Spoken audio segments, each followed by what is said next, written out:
Hi, I'm Kay Osmer. I work with the City of Hagerstown Parks and Recreation Division, and I'm here at the Jonathan Hager House Museum where we are underway on our Visitor Center renovation project. Right now we are underway with phase 1 of our project, which is funded in part from the Appalachian Regional Commission, and we are right now in the process of removing the old installation here. So these are archaeological artifacts that have been on display for over 50 years.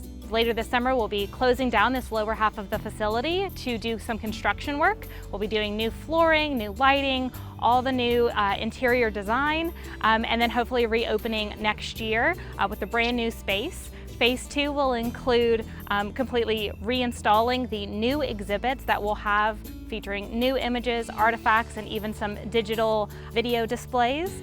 This building was built in 1962, and it hasn't really seen any updates in that time frame. Hopefully this will last for another 50 plus years for the community here in the city of Hagerstown. A vast majority of the artifacts that are here on display were discovered in the 1950s during the restoration of the house.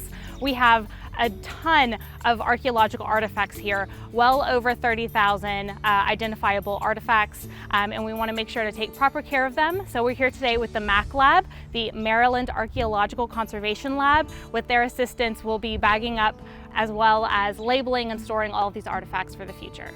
We took the time and the care to insert foam into some Ziploc bags. We're transferring all of the identification label information onto those Ziploc bags and transferring the artifacts inside. This is a good way to make sure that they don't get damaged while they're in storage. If there is any movement due to carrying or transporting them, that Ziploc bag helps ensure that they don't get any damage, as well as we don't lose any important information from the labels while they're being removed from the walls.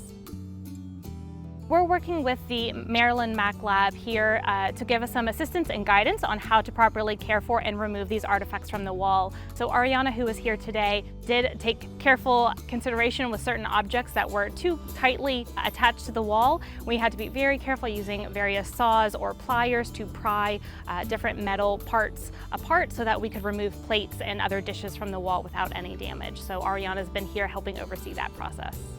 So we'll be here at the Jonathan Hager House for a few days while we continue this artifact removal project. We hope you follow along with the series and come back to learn some more in the future. We'll be getting ready to open for the season this April.